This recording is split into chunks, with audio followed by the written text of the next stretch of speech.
요한, 요한일서 1장 9절 말씀. 요한일서 1장 9절 말씀. 우리 찾으시면 같이 함께 읽겠습니다. 만일 우리가 우리 죄를 자백하면 그는 미쁘시고 의로우사 우리 죄를 사하시며 우리를 모든 불의에서 깨끗하게 하실 것이요. 아멘. 네, 오늘 이 말씀을 통해서 함께 은혜를 나눌 제목은 생명에 이르는 회개라는 제목입니다. 대부분 이렇게 신앙생활 할 때 이 죄에 대한 어떤 생각들이 조금씩 이렇게 다른 것 같고요. 이 죄에 대해서 성경이 말하고 있는 실제는 무엇이고 또 이 죄에 대한 문제를 어떻게 해결할 수 있는가에 대해서 복음적으로 우리가 정돈돼 있어야 됩니다. 그렇지 않으면 자꾸 사단에게 속게 되고요. 또 감정에 치우칠 때가 많습니다. 그리고 하나님은 그렇게 생각하지 않는데 우리가 죄책감이 들어가지고 자꾸 나는 하나님의 축복을 받을 사람이 아닌 것처럼 생각하는데요. 오늘 소요리 문답 제85문답을 통해서 지난주에 이어서 죄에 대한 부분에 대한 중요한 기도 제목을 붙잡을 수 있기를 바랍니다. 우리가 우리 죄를 인하여 하나님께 받을 진노와 저주를 피하게 하려고 하나님이 우리에게 요구하시는 것이 무엇인가? 라는 질문에 답으로는 하나님이 우리에게 요구하시는 것은 예수 그리스도를 믿는 것과 생명에 이르는 회개와 그리스도가 우리에게 구속의 유익을 전하는 여러 가지 나타내는 방법을 힘써 사용하라는 것이다. 한마디로 말하면 예수 그리스도를 믿는 것과 생명에 이르는 회개, 이것이 하나님이 죄에 대해서 주신 축복의 내용이다, 방법이다, 이렇게 말씀하고 있거든요. 조금 먼저 살펴볼 것은 우리는 이런 생각을 합니다. 나는 살인을 하지도 않았고 뭐 대단한 거짓말도 하지 않고 사기도 치지 않고 있기 때문에 내가 조금 뭐 화내는 거, 조금 뭐 하나님 바라보지 않고 사는 거, 이렇게 뭐 하얀 거짓말, 뭐 약간의 그 괜찮은 죄, 이런 거는 뭐 하나님이 뭐 이미 내 죄 문제 해결했는데 상관없어, 이렇게 생각할 때가 많거든요. 아니면 또 너무 심각하게 막 죄에 대해서 심각하게 생각하거나. 꼭 기억하셔야 됩니다. 죄는 작은 죄, 큰 죄가 다 똑같아요. 반드시 하나님의 진노가 임합니다. 죄는 반드시 저주가 동반되는 영적인 내용이에요. 그러니까 내가 그냥 아주 작은 죄는 범해도 괜찮다고 생각하는 것은 성경적이지 않습니다. 그런데 이 죄는 권세가 있어서 우리의 의지와 힘으로 완벽하게 죄에 대해서 구별된 삶을 살 수 있는 사람은 한 사람도 없습니다. 아니, 그러면 죄는 반드시 저주를 받는데 피할 길이 없다면 그럼 어떻게 해야 되는가? 굉장히 중요하거든요. 그러니까 대부분의 사람들은 내가 당연히 하나님의 영원한 그 축복을 누릴 사람이다, 이렇게 생각을 못하는 이유가 지은 죄들이 좀 있거든요. 보이게 보이지 않게. 또 심각한 죄를 지은 사람은 뭐 당연히 그런 마음을 못 갖죠. 이 죄는, 저주는 피할 길이 없기 때문에 우리에게 죄를 짓지 말라고 한 적이 없어요, 하나님. 왜냐하면 피할 길이 없기 때문에, 죄를 이길 수가 없기 때문에. 그래서 죄에 대한 문제에 대해서 영원히 해결받도록 그리스도를 보내신 겁니다. 간혹 피할 길이 있으면 몰라도 이 죄의 유혹을 거절할 만한 힘이 없습니다. 우리 어머니 화날 때 참아집니까? 못 참죠. 일단 퍼부어야 속 시원하지. 그렇지 않습니까? 저 바닷가 쪽에 사시는 분들은 뭐 더 하시죠. 자연 목소리도 왜 크냐면 바람 불고 막 파도 치고 하는데 조용조용 그랬니 이래가지고 뭐 들리겠어요? 고함 쳐야죠, 그죠? 그런 거 안 해야 된다, 뭐 사랑해야 된다, 용서해야 된다, 착한 마음을 가져야 된다 하고 싶은데 안 돼요. 그래서 상대방에게 힘든 결과를 초래하면 반드시 죄에 대한 결과가 옵니다. 피할 길이 있다면 하지 말라고 했을 텐데 절대로 죄의 문제는 피할 수가 없기 때문에 하나님이 천지를 창조하는 것보다 더 어려운 방법으로 그리스도를 보내시고 예수님을 보내셔서 죽으시고 부활하시는 방법으로 우리를 하나님 만날 수 있도록 죄에 대해서 완전히 해방되는 인생이 되게 한 겁니다. 그런데 예수 그리스도를 믿는 믿음 안에서 영원히 죄에 대해서 죽은 존재로 되게 하셨거든요. 예수님의 죽음에 연합되어져서 내가 깨끗해진 게 아니라 하나님은 죄에 대해서 심판받을 나를 아예 죽게 하신 겁니다. 영적으로 사망당하게 한 거죠. 예수님의 공로로. 나는 죽은 적이 한 번도 없는데 이렇게 마음 싶어도 고약한데 우리는 하나님이 보실 때 죄의 권세와 죄에 대해서 완전히 죽은 존재가 됐기 때문에 깨끗하게 여겨주시는 거예요. 이게 영적인 축복인 겁니다. 죄가 영적인 거기 때문에 우리가 내가 착한 일을 많이 하고 죄를 많이 안 져서 죄를 짓는 저 사람보다 괜찮은 사람이 돼서 하나님 축복하는 게 아니라 죄의 권세에 대해서 영원히 죽은 존재로 하나님이 삼으셨기 때문에 이제는 하나님이 우리를 볼 때는 죄의 저주가 임해야 될 사람으로 보지 않는 겁니다. 그런데 전 세계 교회와 많은 교회, 우리 성도들이 하나님의 자녀들이 죄에 대해서 복음적으로 정돈이 안 돼 있다 보니까 여러 가지 이론 때문에 막 죄책감에 휩싸이거나 아니면 굉장히 죄를 무섭게 생각하는 경우도 있거든요. 그래서 세 가지 이론이 막 혼재되어 있습니다. 첫 번째 이론은 우리가 복음을 가졌다. 예수 그리스도를 믿었다면 모든 게 끝났다. 여기까지는 오케이예요. 근데 그 뒤에 애매한 태도를 취하는데 뭐냐면 그렇기 때문에 죄에 대해서 끝났기 때문에 우리가 뭐 예수 믿고 나서도 죄 짓잖아요. 큰 죄, 작은 죄. 작은 죄는 괜찮다고 생각하고 큰 죄는 약간 좀 고인해봐야 된다고 생각하는데 하나님께 뭐 영광 돌리는 결과가 온다면 좀 큰 죄라도 괜찮다. 그리고 죄는 끝났기 때문에 죄의 문제는 끝났기 때문에 회개할 필요도 없다. 여기까지 가는 겁니다.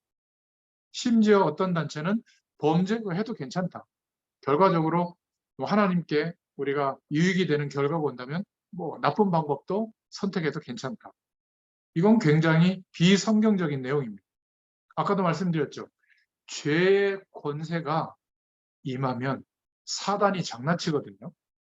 어떻게 장난치냐면 하나님이 성령으로 함께 계시는 신분이 됐는데도 부족하다고 느끼게 되고 하나님 없어도 살만한 세상에서의 성공적인 삶을 내 인생의 가치관으로 붙잡도록 속여요. 우리가 뭐 짜장면 집에 가가지고 짜장면 먹습니까? 짬뽕 먹습니까? 개인의 취향에 따라서 뭐 아무거나 먹어도 되죠. 근데 짜장면 먹는 것만 옳다라고 여기게 되는 거예요. 공부 잘하고 최선을 다하고 인격적으로 바르게 살고 좋은 사람 만나고 최선을 다하고 이게 좋은 태도인데 그렇지 않아도 행복한 사람 맞습니다. 그죠? 근데 우리는 자꾸 행복의 기준을 보이는 조건을 따라서 눈 떠보니까 이 세상에서 살다 보니까 그게 전부라고 생각하고 인생을 걸면서 하나님 만났는데도 불구하고 부정직한 방법, 분명히 죄라고 생각되는 내용을 허용하면서도 죄책감까지 내려놓는 거죠. 아, 괜찮아. 복음으로 다 끝났어. 안 끝났습니다. 성령의 역사하심을 구해도 내가 죄에 대한 문제가 해결되지 않잖아요. 그러면 성령께서 역사하시지 않으세요. 그렇게 예배드리고 그렇게 복음에 대한 훈련을 받고 그렇게 부르짖고 기도해도 시공간을 초월하시는 하나님의 능력이 경험이 안 됩니다. 죄를 허용하기 시작합니다. 굉장히 중요한 내용이에요. 근데 두 번째는 또 어떤 이론에 심취해 있냐면은 정반대죠. 철저히 회개해야 된다. 요만한 거 하나까지라도. 여기까지는 뭐 인정할 수 있는데 문제는 철저히 회개해야만 구원받는다라고까지 하는 거예요. 그래서 속으로 그냥 웅얼웅얼하면서 하나님한테 얘기하면 안 되고 많은 사람들 앞에서 내가 지은 구체적인 죄를 다 고백해야 죄를 인정하는 거다. 이렇게 가르쳐요. 굉장히 복음을 강조하는데도 이 죄에 대한 부분을 이렇게 극단적으로 하다 보니까 무슨 저 공산주의 공개 심판하듯이 성도들 앞에 나와서 제가 이렇게 음란한 거, 제가 이렇게 도둑질한 거, 남을 속인 거 이렇게 다 까발리거든요. 그래서 저 이제 죄를 고백했으니까 하나님이 치유하시고 용서해 주실 거야. 근데 얼굴 못 들고 다니세요. 그러니까 사람들 앞에서 자꾸 죄를 꺼내 놓으라는 거예요. 그렇지 않으면 구원받은 게 아니다까지 얘기하는 겁니다. 세 번째 이론이 있는데, 그리스도는 모든 문제를 해결한 것이 맞다. 그런데 우리는 늘 잘못하기 때문에 회개해야 된다. 그런데 그거를 율법적으로 막 강조하다 보면 죄의식이 찾아옵니다. 죄책감이 되는 거죠. 그러니까 점점점 죄에 대한 자각의식이 생기면서 오히려 하나님의 축복을 받을 존재가 나는 아닌가 보다. 이렇게 생각하는 경향이 있게 되는 겁니다. 다 일리가 있어요. 근데 이 세 가지 죄에 대한 의식과 해결책에 대해서 지금 전국 세계 교회에 목회자가 강조하는 그 죄에 대한 내용에 따라 성도들이 생각하는 것들이 다 달라요.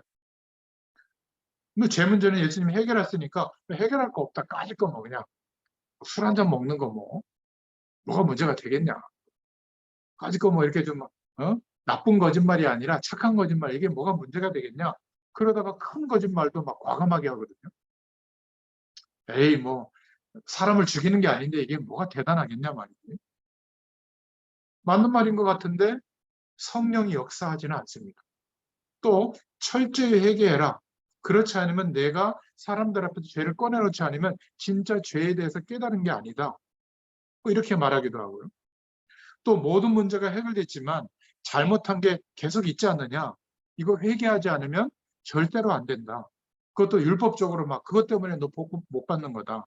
이렇게 애매하게 흘러왔던 겁니다. 그러니까 성도들은 명쾌하지가 않은 거예요. 이 죄 문제에 대해서.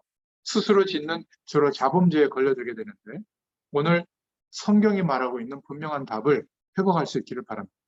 이 믿음의 선배들이 소요리 문답의 주제로 택해서 질문과 답을 복음적으로 너무 잘 찾아냈죠. 그래서 두 번째로 우리가 예수님을 그리스도로 믿게 됐다는 것은 죄에 대해서 어떤 결과가 왔냐면 원죄에 대한 문제를 완전히 해결하신 겁니다. 어떻게 해요? 죄에 대해서 죽은 존재가 되게 한 겁니다. 그래서 해방된 거예요. 죄를 안 짓는 게 아니라 하나님을 떠난 상태에서 완전히 해방되어져서 이제는 영원한 하나님과 함께 할 수 있는 생명을 얻게 된 거죠. 예수님의 부활에 연합되어졌어요. 또 모든 죄와 허물들, 자범죄까지도 그런 죄까지도 죄의 결과가 와서 저주당하지 않도록 죽은 존재가 됐기 때문에 해결받은 거예요. 그러니까 죄책감 갖는 것보다 해결됐다고 생각하는 게 약간은 좀 나을 수도 있습니다. 더 중요한 것은 우리의 과거, 우리의 현재, 우리의 미래까지 영원히 죄에 대한 문제가 해결받은 겁니다. 그런데 죄를 짓고 있잖아요. 이 죄를 짓고 있기 때문에 분명히 오늘도 시공간을 초월하시는 성삼위 하나님의 능력이 우리에게 나타나고 임하고 그 축복을 가지고 살아야 되는데 여전히 세상이 전부인 것처럼 생각하고 살게 된 겁니다. 지난 시간에 말씀드린 것처럼 살인을 하는 것보다 더 큰 죄를 성경에서 뭐라고 말하고 있죠? 우상 숭배하는 거라고 그랬죠. 하나님 없이도 행복할 수 있다. 인간에게 가장 만족이 될 수 있다는 가능성을 내 마음과 중심에 신뢰하고 붙잡는 게 더 큰 죄예요. 우리는 그건 죄라고 생각한 적이 없잖아요. 자녀들에게도 그걸 떠민 적이 얼마나 많습니까? 그러면 세상하고 담싸는 얘기냐? 그게 아니라 물을 떠난 물고기는 물속에 들어가야 돼요. 우리의 선택의 자유도 하나님의 은혜 안에서 선택을 하는 것이지 하나님의 은혜를 놓치고 세상에서 마음껏 살아가는 게 자유가 아닌 겁니다. 그거는 금붕어가 물 밖에 튀어나와가지고 갖게 되는 생각이거든요. 인간은 영적 존재이기 때문에 하나님의 은혜와 축복 안에서 생각도 바르게 찾아져야 되는 거거든요.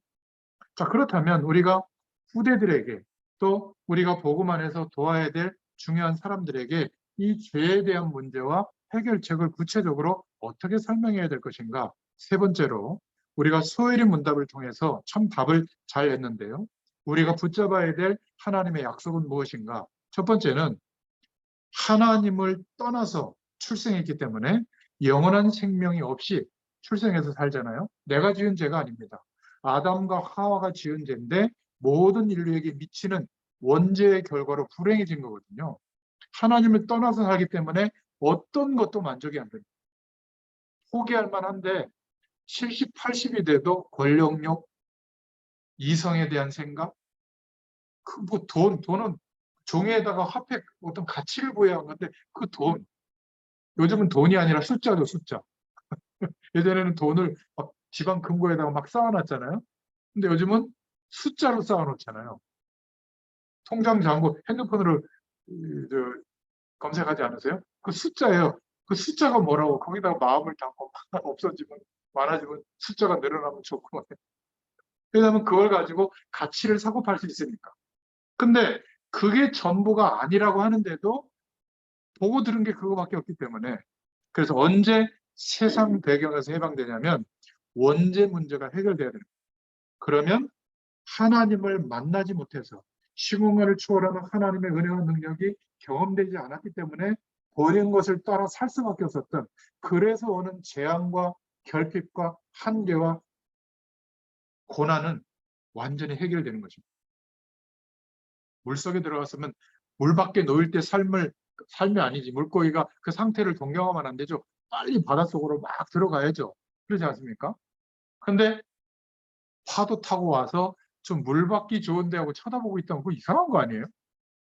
예수 그리스도로 말미암아 영원한 하나님의 축복을 매일 경험할 수 있는 권세와 축복을 주셨는데 그것은 기대감이 있고 바라봐지지도 않고 여전히 하나님 만나지 못했을 때의 그런 인생관 때문에 허덕이고 있다면 진짜 우리는 좀 문제가 있는 겁니다.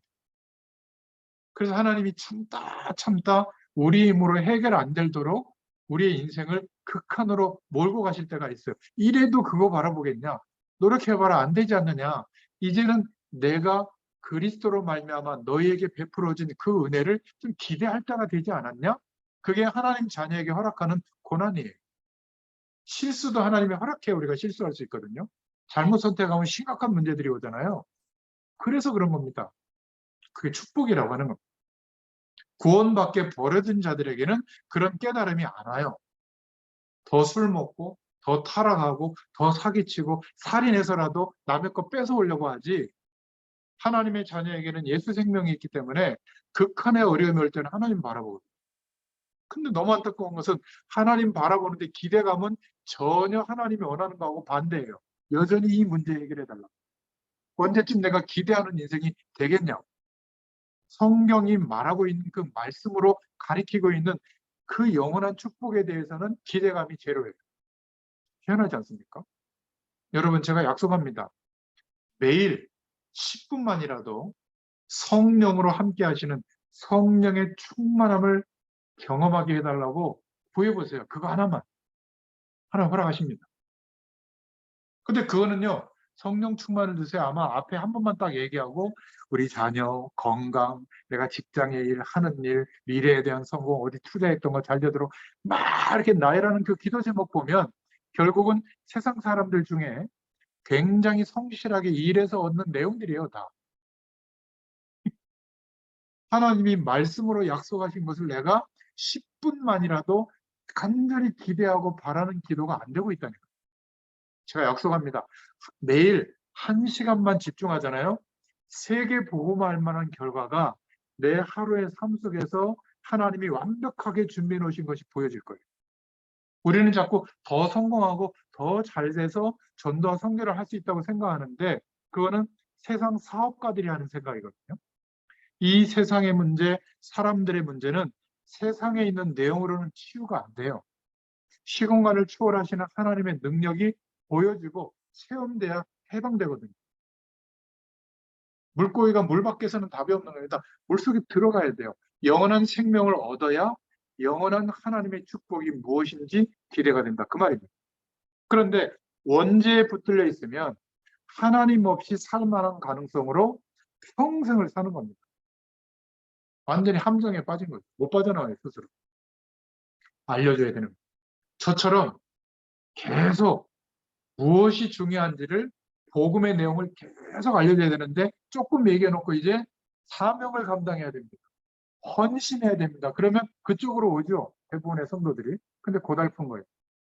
감당할 만한 힘도 없는데 모든 걸 쏟아붓도록 강조하니까 불가능한 일을 시키고 있는 거죠. 분위기를 그렇게 몰고 가면 하긴 해야 되는데 너무 하다가 지치면 어떻게 하죠? 그때 최후의 방법을 선택하죠. 교회 옮기는 겁니다. 그런 거 안 시키는 게 대형 교회, 큰 교회. 뒷자리에 앉아있다가 가도 별로 들통이 안 나니까. 근데 우리 집사님, 권사님 같이 열심히 하는 교회는 다 들통나죠. 생명이 가짜라니까. 그래서 더 관심을 안 쏟는 데로 가죠. 천주교. 더 관심을 안 갖는데 큰 불교로 가요. 거기는 그냥 1년에 한두 차례 등 하나 걸고 기와장에다 이름 하나 올려놓고 뭐 이렇게 좀 헌금하면 뭐 1년 내내 막 목탁 두드리면서 기도해 주니까 얼마나 좋아요. 주말에 등산하러 가서 이러면 끝나고. 왜 새벽기도 안 나왔니? 공예배 안 나왔니? 구역 모임 안 하니? 왜 전도 하는 프로그램에 참여 안 하니? 이런 훈련 안 받니? 이런 얘기 전혀 없어요.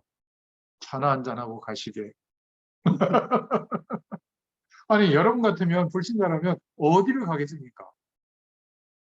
그렇게 매일마다 예배 드리면서 가만히 쳐다보면 그렇게 이기적이고 아직도 생존 경쟁에서 못 벗어나 있고, 하나님이 함께하는 은혜와 축복을 경험한 사람은 인생의 기준이 바뀌었어요. 어떤 초등학생 아이가 믿음이 좀 들어온 겁니다. 그러니까 엄마한테 이런 얘기를 했대요. 엄마, 왜 일을 그렇게 열심히 해? 하나님이 다 책임져 주는데 왜 그렇게 또 노력을 해? 우린 그런 생각 해본 적 없잖아요. 내가 노력해도 안 되는 거를 하나님이 좀 능력으로 빨리 메꿔주라고 하지. 하나님이 함께 한다면 왜 그렇게 악착같이 노력하지? 성공하려고? 방향이 바뀌는 거예요. 내 하루가 문제를 해결하고 내가 목표로 삼은 것을 얻기 위해서가 아니라 하나님이 나를 복음 속에 부르신 절대 이유가 발견되는 겁니다. 이렇게 정돈이 되면 오늘 하루가 소중해지고 그 하루 속에 세계 복음을 하는 축복을 준비해 놨다는 것을 알게 됩니다. 제가 지금 줌을 틀어놓고 이 메시지를 녹화하고 있단 말이죠. 그리고 이 녹화한 내용을 카톡방에 올리고 어떤 분들은 그 메시지를 보고 듣다가 분명히 자기 주변에 하나님의 말씀이 필요한 사람에게 전달할 것이다 라는 가능성이 한 명만이라도 있다면 올려야지. 그런데 저처럼 뭐 요금제가 좀 비싸서 어디서나 유튜브로 들을 수 있다면 괜찮은데 혹시 요금제가 너무 저렴한 요금제가 그건 못 듣거든요. 그래서 음성 파일을 따로 빼가지고 그거를 마저 올려드리거든요. 그러면 음성 파일은 내려받게 해가지고 얼마든지 복사해서 보낼 수 있으니까 카톡에 올라갑니다. 그렇게 할 수 있겠지? 그런 분이 있겠지? 하고 올리는 거거든요. 거기다가 또 어떤 분은 이 말씀을 전달하려고 하는 사람도 있을 거 아니에요. 그래서 교재를 올려놓는 겁니다. JPG 파일, 그림 파일이지만 요즘 뭐 이렇게 컴퓨터로 이동해가지고 프린트하면 얼마든지 할 수 있거든요. 혹시나 없겠지만 혹시나 교재 내용이 필요하지 않을까 해서 그걸 올려드리는 거거든요. 그러면 저는 하루에 별일을 하는 게 아니라 어차피 목회자니까 목회자 일, 말씀 심부름하는 일을 하잖아요. 그것도 현장에서. 어차피 하는 일을 전도와 선교의 눈을 뜨고 보니까 얼마든지 내가 매일매일 이렇게 살면서도 세계 복음할 수 있는 길이 이 속에 있었던 거예요. 그것도 시간과 공간을 초월해서 전달할 수 있고 만날 수 있는 길까지 불신자들이 열어놨잖아요. 하나님이 이걸 좀 활용해라. 너무 활용 안 하니까 제 개인적으로는 못만 하도록 아예 코로나 같은 바이러스를 동원해가지고 아예 공식적으로 법적으로 못만 하도록 했잖아요. 답답하지 않았습니까? 근데 이제는 이런 미디어가 있으니까 얼마든지 활용해서 만날 수 있게 된 게 얼마나 감사한지. 여기에 너무 길들여지다 보니까 이제는 오픈됐는데도 안 모여. 이거는 문제가 있는 거죠. 원죄를 완전히 해방해 주신 줄로 믿습니다. 내가 잘해서가 아니라 주님의 죽으심과 부활로. 그래서 정말로 따지자면 우리가 내일 지을 자범죄까지도 끝내버렸는데 이 자범죄를 계속 짓게 되면 아까도 얘기했지만 성령의 역사하심이 죄가 동일하게 있는 곳에 함께 나타나지 않으세요. 그러니까 자꾸 갈급해지는 겁니다. 그리고 그 사실을 복음을 생각해 보면 깨닫게 되거든요. 내가 어떤 죄의 상태에 빠져 있는지. 지난주에 메시지를 참고해 주시고요. 하나님 앞에 십자가 보혈의 은혜로 대속받은 나라고 하는 것. 죄에 대해서 죽은 존재가 됐다는 것을 기도할 때마다 하나님 앞에 죄를 고백할 때마다 어떻게 되냐면 그래 너 나쁜 거 이제 고쳤으니 내가 복 줄게. 나쁜 거 아직 안 고쳤으니까 내가 저주한다. 이게 아니라 하나님의 이 영원한 축복과 능력이 나타나도록 안전장치를 우리에게 주신 거예요. 죄에 대해서 회개하는 게 그 나빠서 회개해라 이게 아니라 생명의 축복에 이르도록 하는 회개인 거예요. 근데 이런 사람이 있죠. 나는 죄 다 끝났어. 죄 없어. 나는 완벽해. 근데 너희들은 죄 짓고 있지. 나쁜 놈. 이게 더 나쁜 거예요. 그게 바리새인들이었거든요. 비교적 죄를 많이 짓는 사람마다 성결하게 살았습니다. 바리새인들. 열심히 율법을 지키면서 살았거든요. 근데 우리가 자칫하면 내가 하나님의 은혜를 받으면 받을수록 내가 오늘도 죄를 허용한 일들이 얼마나 많은지, 내 마음을 뺏기고 우상 삼은 게 얼마나 많은지 이게 발견되거든요. 그러면 이 작은 죄라고 생각하는 죄나 살인한 죄나 똑같아요. 죄의 건세는 똑같거든요. 그러면 이 죄에 대한 부분을 하나님께 드러내게 돼 있어요. 고백하게 돼 있어요. 그러면 하나님은 그것을 묻지도 않으시고 성결한 주님이 죄 사함을 해주신 그 은혜가 임해서 깨끗한 그 정도가 아니라 오히려 능력으로 역사, 생명에 이르는 회개인 겁니다. 우리의 회개. 잘못했으니까 하나님이 벌 줄 거야. 빨리 잘못했다고 해야지. 이런 회개가 아닌 거예요. 하나님의 축복을 누릴 수 있는 안전장치를 허락해 준 게 죄에 대해서 깨닫도록 하시는 겁니다. 그러니까 원죄를 하나님 앞에 회개하는 게 아니라 자범죄를 깨달을 때마다 하나님 앞에 인정할 때마다 내 힘으로 동일한 죄를 허용하는 그 부분을 성령의 도우심을 구할 때마다 하나님의 큰 능력이 그 죄의 결과에 나타나는 거예요. 왜 하나님이 이렇게 회개하라고 했냐면 사람들 앞에서 훔쳐먹은 거 나쁘지 않은 거 다 드러내라 그 말이 아니라 이 죄에 대해서 깨닫지 못하면 사단이 자꾸 죄에 빠질 때마다 건들고 속이게 되는 거예요. 돈 없어서 문제인 것처럼, 건강하지 못해서 문제인 것처럼, 뚱뚱해서 문제인 것처럼, 못 배워서 문제인 것처럼, 집안에 있는 갈등이 문제 있는 것처럼 그게 전부라고 생각하도록 속이는 겁니다. 하나님이 함께하고 있는데도 이거는 잊어버리게 하는 거예요. 시공간을 초월하는 하나님의 능력이 내게 필요한데 이것은 양념이고 더 중요한 것은 세상에서 열심히 해서 얻을 수 있는 그 가능성을 더 기대하도록 만드는 겁니다. 이렇게 속게 될 수 있기 때문에 회개하는 죄에 대한 발견은 복음 앞에 쓸 때 발견이 되거든요. 우리가 얼마나 이 어마어마한 축복을 받았는데도 불구하고 죄를 허용하고 무너지는지 몰라요. 그래서 정말 복음의 사람은 하나님께 내 상태를 고하게 돼요. 그리고 하나님의 도우심을 바라보게 됩니다. 그때 하나님은 능력으로 역사하시고 당신의 뜻을 돌이키세요. 그게 오늘 요한일서 1장 9절의 말씀인 겁니다. 우리가 죄를 자백한다는 것은 그런 의미예요. 막 사람들 앞에서 내 숨겨져 있는 그 안타까운 문제를 막 끄집어내가지고 막 이제 다 공개해서 이제 내가 고백했으니까 괜찮다. 그런 자기의 의지요. 하나님이 우리에게 회개하라는 것은 그런 회개가 아닙니다. 우리의 죄를 자백하면 그는 미쁘시고 의로우사 우리 죄를 사하시며 우리를 모든 불의에서 깨끗하게 하신다. 영원한 하나님의 축복이 누려지도록 더 역사해 주세요. 이게 하나님이 원하시는 회개입니다. 원죄 때문이 아니라 자꾸 우리는 구원이 취소되는 것처럼 하나님이 멀리 어디 가셨다가 죄 지으면 회개하면 다시 오시는 것처럼 생각하는데 그게 아니에요. 자범죄를 회개하면 하나님은 용서하시고 뜻을 돌이키시는 겁니다. 이런 단체가 있더라고요. 구원을 받아놓고도 또 범죄하면 그건 구원 못 받은 거다. 정말 그렇습니까? 저 오늘도 원래 그 황색불에 가면 안 되잖아요. 교통법규상. 바쁠 때는 막 가죠. 이게 여기 터널로 제가 오거든요. 그러면 막 이게 두 개 차선이 합쳐지기 때문에 오른쪽 여기 서울대 입구로 빠져나올 때는 막 굉장히 오래 서 있어요. 그럼 기다려서 와야 돼요. 저는 막 옆에 길로 막 오다가 갑자기 비면 막 깜빡이 확 끼어들거든요. 그럼 뒷차가 빵 합니다. 이것도 죄예요. 뒷사람 불편하게 하고. 그런 죄나 살인한 죄나 죄의 관세는 똑같다면 심각한 거 아니겠어요? 내가 저 사람보다 낫기 때문에 판단하고 정죄한다는 것은 복음적인 사람은 생각할 수 없는 거예요. 하나님이 만약에 나의 그 죄를 판단한다면 작은 죄지만 죄의 권세가 나타나야 되는데 하나님 앞에 고백할 때마다 생명에 이르게 하는 회개가 되는 거예요. 오히려 더 하나님이 축복하시고 역사해 주시는 거예요. 깨달을 때마다. 감사하지 않습니까? 누가 누구를 판단합니까?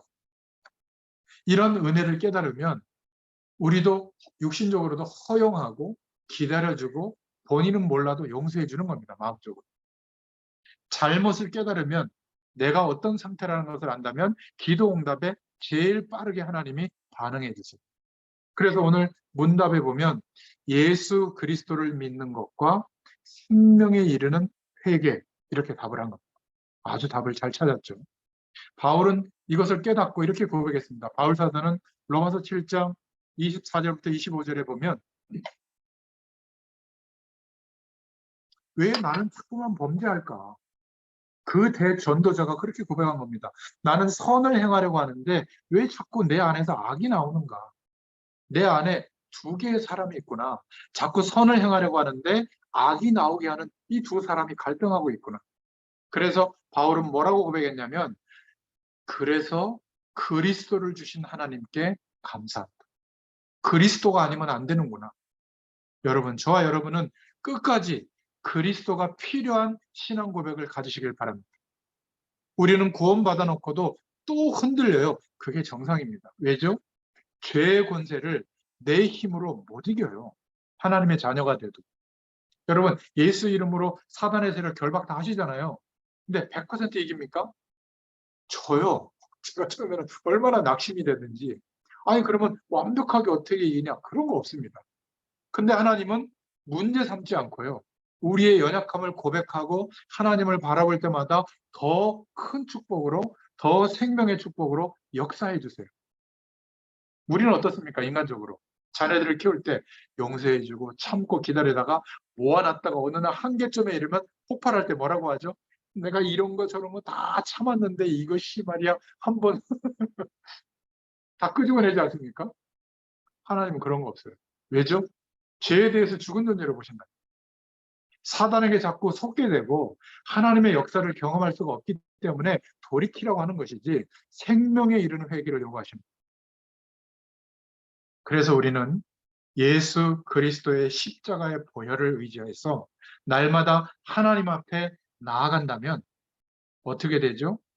생명의 축복을 누리게 될 줄로 믿습니다. 당당하게 하나님 앞에 우리의 연약함을 고백하세요. 사람들 앞에서는 드러내지 마세요. 부부 사이도 옛날 과거 감추세요. 뭐로 얘기합니까? 그러면 선입관이 남을 텐데. 깨끗한 사람으로 얘기하세요. 깨끗해졌잖아요, 영적으로. 죄를 지으면 어떻게 하죠? 하나님께 도와달라고 하고 사람을 의지하지 마세요. 사람은 도움이 안 돼요. 이익이 생기면 옆 사람도 짓밟고 올라가는 사람입니다. 가족들도 짓밟아요. 참 무서워요.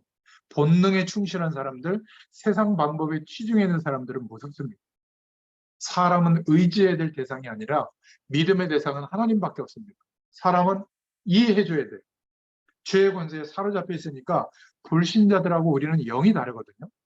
아셔야 돼요. 아무리 착해도 반드시 이익의 문제에 부딪히면 나를 짓밟습니다. 대비하셔야 돼요. 그래서 항상 삐안을 갖고 그래 이거 다 띄워준다 이런 마음으로 동업하셔야지. 이거는 제 개인적인 생각일 뿐입니다.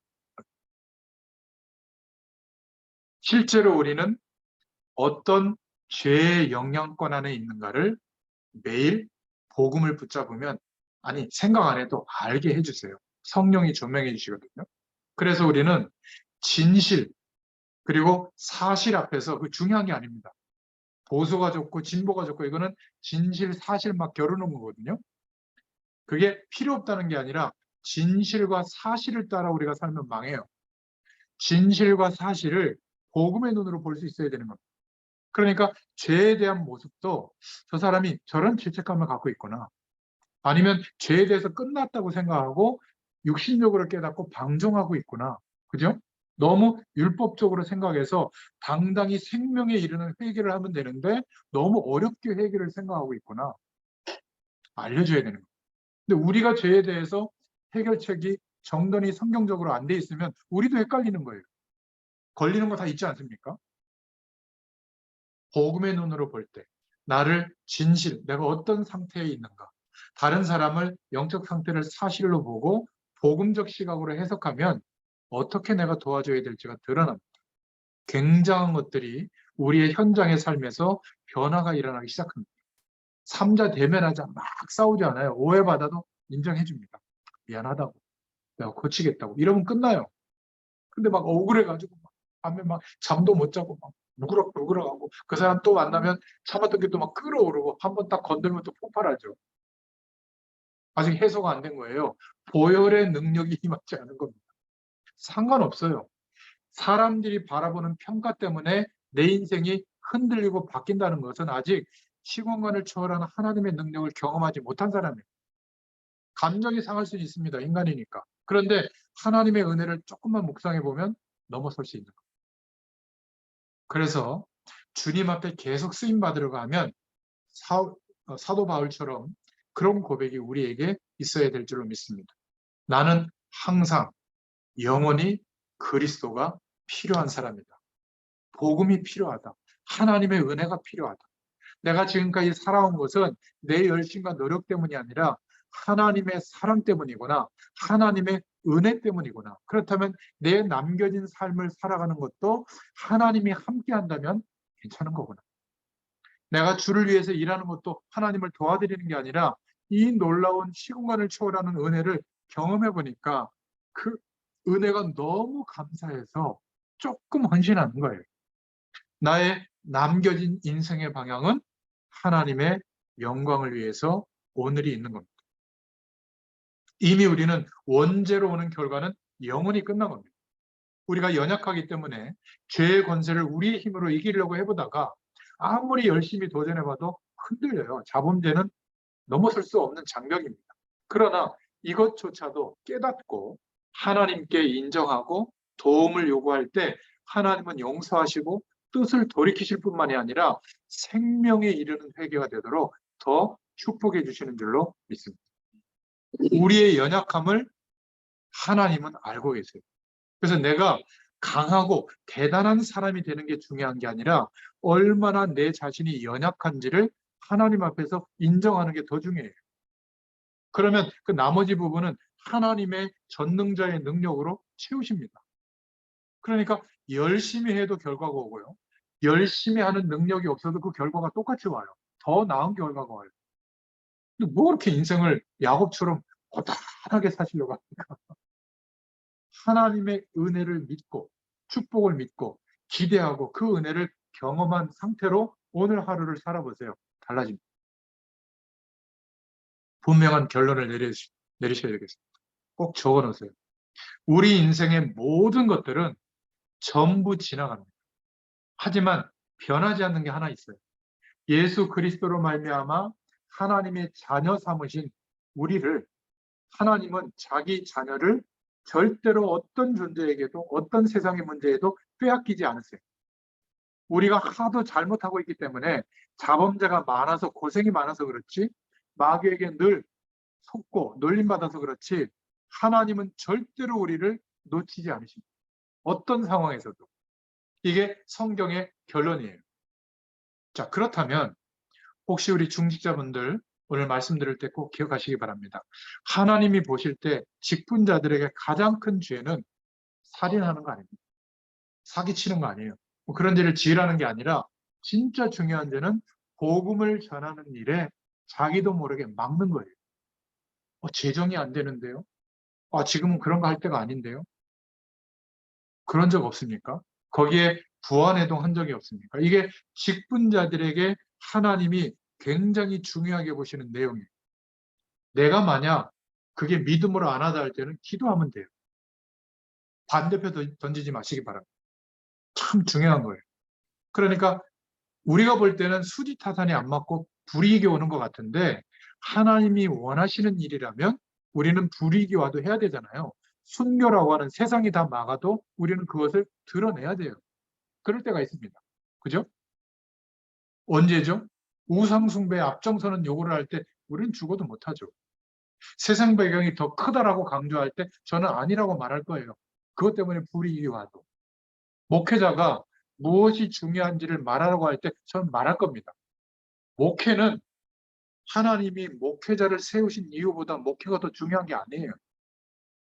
그 이유가 더 중요하지. 목회는 수단인 거죠. 그죠? 사업과 살아가는 삶을 선택하는 방법들은 수단이지 그것을 축복하기 위해서 그리스도가 있는 게 아니에요. 그리스도로 말미암아 우리를 회복시켜 주신 이 영원한 축복을 누리고 이 축복의 증인으로 살도록 수단으로 주신 경제활동이라는 거죠. 대부분의 사람들은 너무 안타까운 게 90% 이상의 사람들이 예수 믿어도 경제활동하는 게 의식 때문에 하고 있습니다. 그런데 불신자라고 하더라도요, 의식주 문제를 넘어서서 전 세계 사람들이 어떻게 해야 유익이 될까를 고민을 해가지고 그들을 위해서 경제활동하는 사람이 있어요. 지금 우리는 너무나 쉽게 핸드폰으로 정보들을 막 검색하잖아요. 근데 아주 소득 수준이 낮은 국가나 이렇게 제3세계 국가는 너무 힘들거든요. 그러니까 테슬라를 창업한 그 누구죠? 일론 머스크 같은 사람은 저 하나님 안 믿는 것 같은데 전 세계 그 정보의 혜택에 뒤떨어진 사람들에게 서비스하기 위해서 인공위성, 저궤동 인공위성을 지구에 몇천 개를 띄워가지고 망을 깔아서 이렇게 하는 게 아니라 뭐죠? 그 송전탑을 깔아가지고 이렇게 하는 게 아니라 아예 낮게 위성을 돌려가지고 거기서 주파수를 쏴서 핸드폰만 있으면 언제든지 검색하도록 거의 무료로. 우리는 핸드폰 요금을 받잖아요. 핸드폰 요금을 낼 수도 없어요. 아프리카 같은 데 가보면. 근데 그 적에도 인공위성에서 쏴주면 다 볼 수 있거든요. 근데 그 비용을 마련해야 되잖아요. 그러니까 어마어마한 부자들에게 지구 대기권 밖에 잠깐 갔다가 지구를 보여주고 다시 오는 그 로켓을 태워준다고 아마 앞으로 10년 동안 예약이 꽉 찼어요. 50억 내라. 한번 태워주는데 예를 들어서 그러면 그거 경험하게 해주겠다. 줄이 쫙 서 있어요. 그 돈 가지고 그런 거 만들어서 지금 서비스하고 있거든요. 전 세계에서 가장 많이 인공위성을 띄우는 단체가 일론 머스크가 세운 스페이스X인가 그 회사예요. 그리고 자기가 돈 벌어서 10끼를 먹고 남들이 사는 집에 100채 집에서 살고 이게 행복으로 생각하지 않고 이런 사람들은 뭔가 뛰어나다니까요. 전 세계 사람들에게 어떻게 유익을 줄까?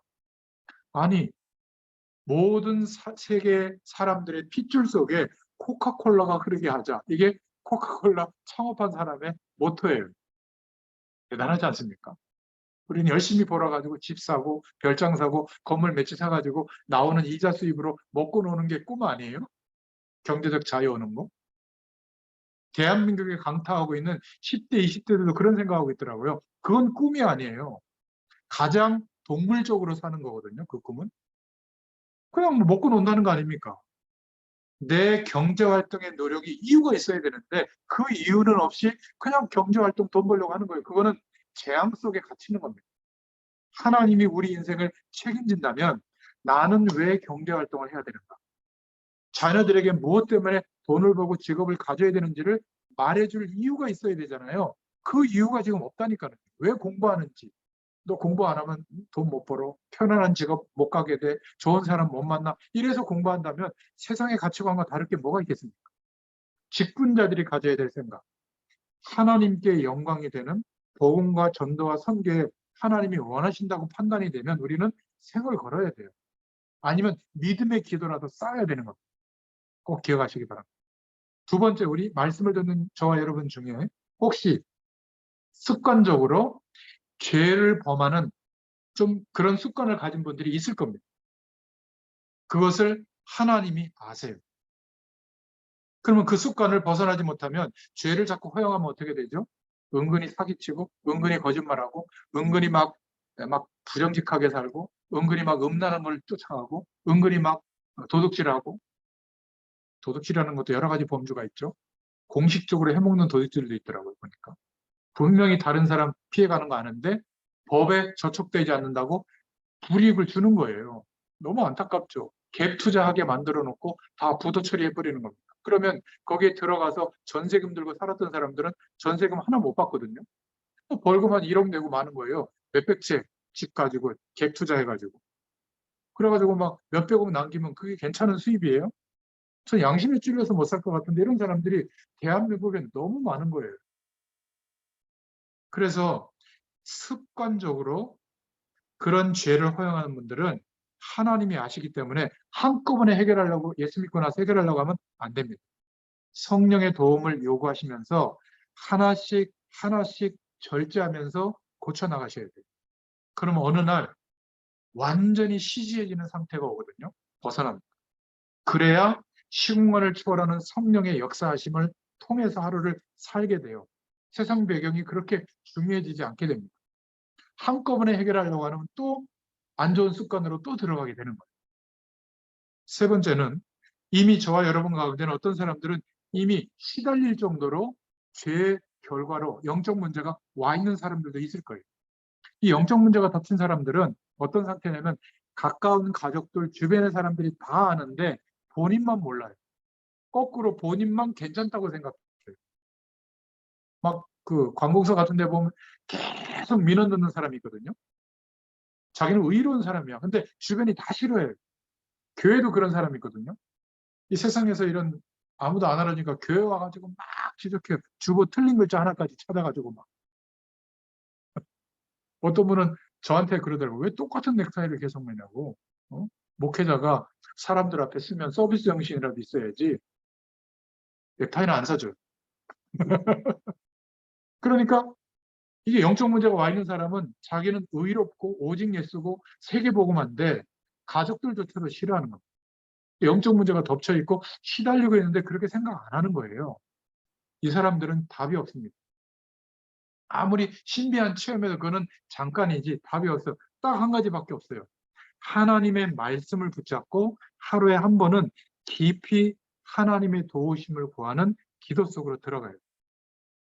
그러면 정말 잠깐만이라도 그 시간을 가지면 성령 충만함이 임해서 말씀의 능력이 임해서 그 문제에서 잠깐 벗어나게 됩니다.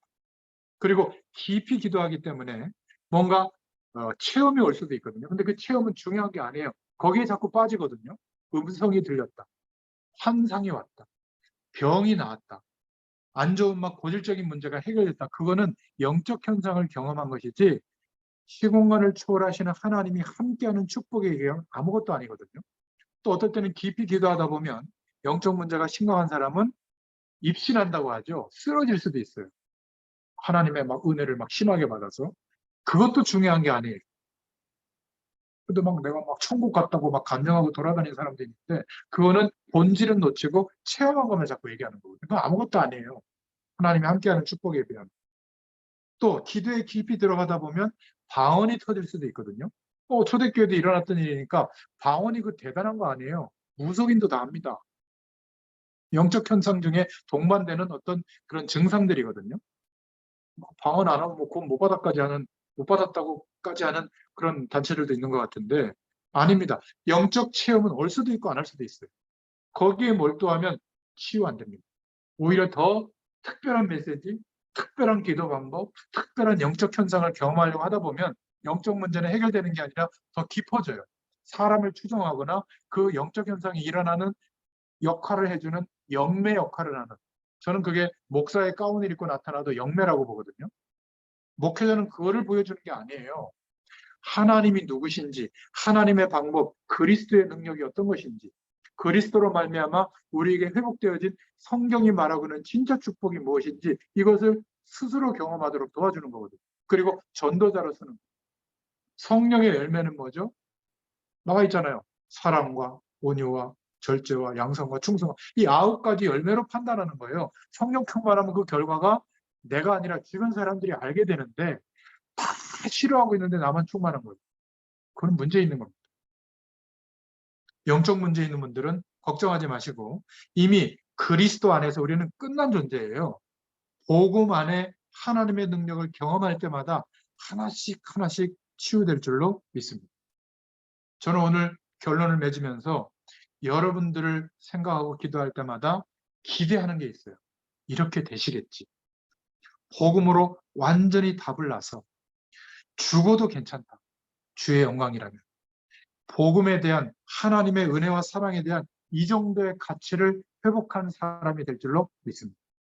그리고 어떤 현실 문제 앞에서도 속지 않는 사람이 될 줄로 믿습니다. 하나님이 주시는 시공간을 초월하는 응답을 받으면 다 살리게 돼요. 우리가 희생하면 되죠. 우리가 열심히 회복시키면 되죠. 살리면 됩니다. 최악의 조건에 놓일지라도 나의 직장이 우리가 가면 최선의 노력으로 시공간을 초월하는 힘과 능력이 있기 때문에 최선으로 최고로 바꿀 수 있기를 바랍니다. 이게 예수 믿는 사람이에요. 우리가 복음 안에서 올바른 동기를 가지면 하나님이 진짜 응답을 주십니다. 그 응답이 뭔지 아세요?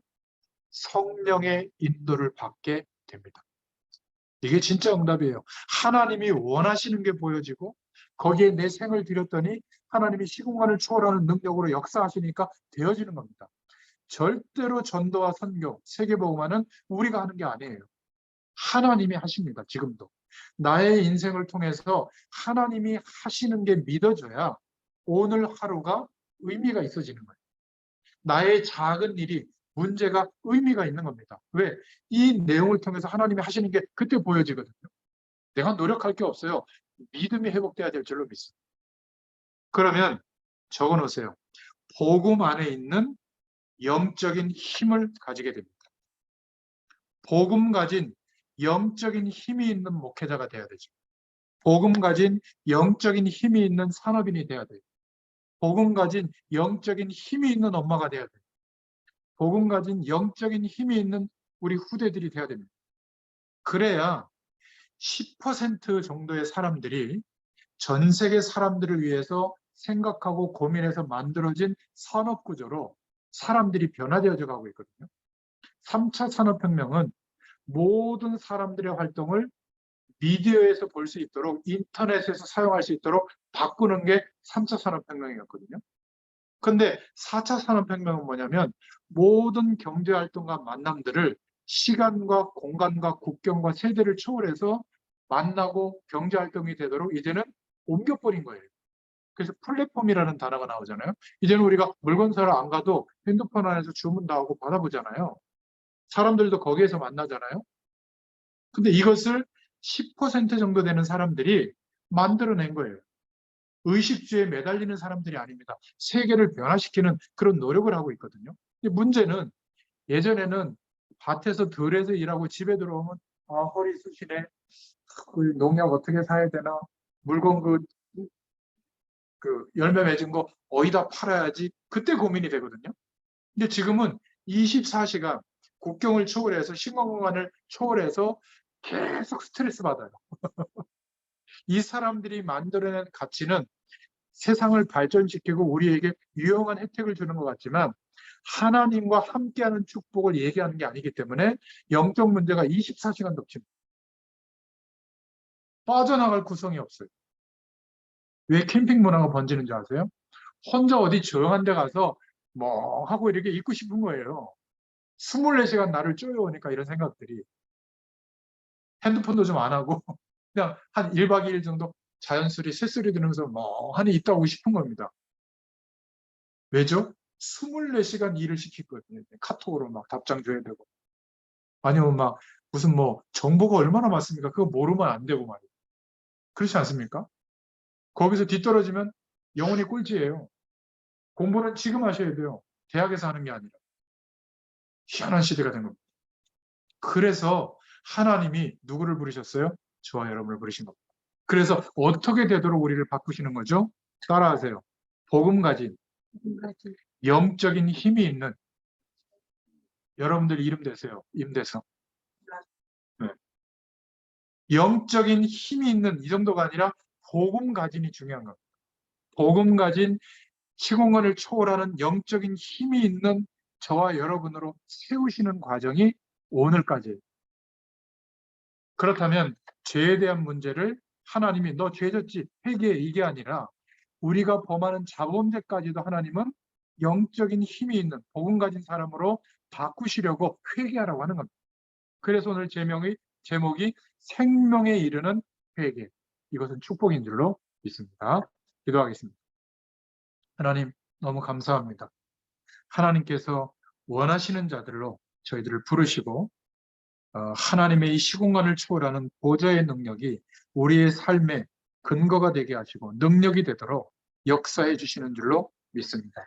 우리 인생을 넘어서서 전도도 하게 하며 현장을 장악하고 있는 모든 흑암 세력들, 귀신의 세력들을 내어쫓는 권능도 가지게 함이라.